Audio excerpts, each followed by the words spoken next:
মন্দির উন্নয়ন সমিতি নামে একটা ট্রাস্টি করেছি। দীর্ঘদিনের আমাদের একটা ইচ্ছা ছিল কালীমাতা এই মন্দিরটা, ছোট একটা মন্দির ছিল, আপনারা নিশ্চয়ই মানে দেখতে পাচ্ছেন সামনে যে মন্দির হরি মন্দিরটা আছে এরকমই একটা মন্দির ছিল। তো এই মন্দিরটা আমরা সবাই মিলে গ্রামের মানুষকে ডেকে আমরা পুনর্সংস্কার করার জন্য আমরা চিন্তা ভাবনা করেছি এবং সকলের অনুমতি এবং সকলের একান্ত প্রচেষ্টায় সহযোগিতায় আজকে দেখতে পাচ্ছেন এই দীর্ঘ 70-80 ফুটের এই মন্দিরটা আমরা দাঁড় করাতে পেরেছি। একটু বলো। কি নাম তোমার?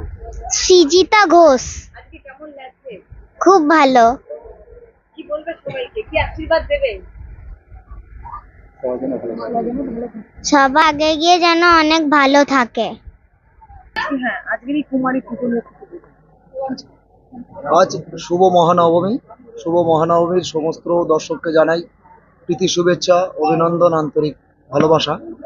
এই কুমারী পূজা হলো মায়ের শিশুরূপের পূজা, যে পূজার মাধ্যমে আমরা সমস্ত কুমারী বা ছোট ছোট মেয়েদের সন্তান রূপে যে লালন পালন করি, তাদের মধ্যে যে দেবী বিরাজ করেন, সেই রূপে আমরা আজকে এই ছোট কন্যার পূজা করব।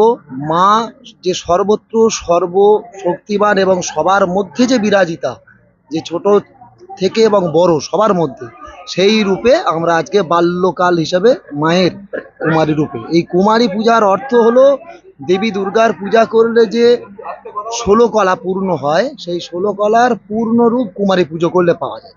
আমাদের বিভিন্ন জায়গায় পূজা হয়, যে হোম হয়, তারপরে বলিদান হয়, তারপরে এই যে জপ পূজার যে আনুষঙ্গিক, সেখানে 12 ভাগ পাওয়া যায়। কিন্তু কুমারী পূজাটা হলো সম্পূর্ণ 16 কলা, মানে 16টা যে ভাগের যে পূরণের ফল, সেই পূর্ণ ফলটা পাওয়া যায়। যেমন আমাদের সংকল্প বাক্য আছে চতুর্বর্গ ফলপ্রাপ্তি, যেমন ধর্ম, অর্থ, কাম, মোক্ষ, এই 4টে ভাগের পূর্ণ ফল এই কুমারী পুজোর মাধ্যমে সম্পূর্ণ হয়। এই আমাদের কুমারী, সেই জন্য আজকে এই গোয়ালবাটি গ্রামবাসীবৃন্দ সবার মঙ্গল কামনায়, সমস্ত এলাকা বা সমস্ত পৃথিবীবাসীর মঙ্গল কামনায় আজকে আমাদের এই কুমারী রূপে মায়ের পূজা হবে। যে কুমারী রূপে মা এসেছেন আমাদের মধ্যে, সবাইকে আশীর্বাদ করুক, মায়ের কাছে এটাই প্রার্থনা করি, যাতে মা সবাইকে সন্তানাদির বা আমাদের এই মর্তবাসীর সবাইকে ভালো রাখুক, সুস্থ রাখুক, সবাই আনন্দে পূজা কাটুক এবং সবাই আনন্দে সবাই মায়ের এই পূজায় মেতে উঠুক।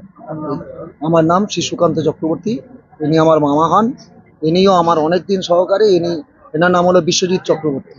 ইনি আমার সাথে অনেক দিন, এবং আমার আগে ইনি এই মণ্ডপে পূজা করতে, এবং এই আজকে আমার সাথে এখনো পর্যন্ত উনি আছেন। আমরা এইভাবে মায়ের যতটুকু মায়ের ইচ্ছায়, মায়ের কৃপায় পূজা করছি। আজকে মায়ের সামনে আরেক মাকে পেয়েছি। মা, আপনার নামটা কি? আমার নাম মন্দিরা মণ্ডল। আপনি কত বছর পুজো মণ্ডপে পুজো দিচ্ছেন? আমি গোয়ালবাটিতে আমার বিয়ে হয়ে এসেছি, 50 বছর আমি এখানে আছি।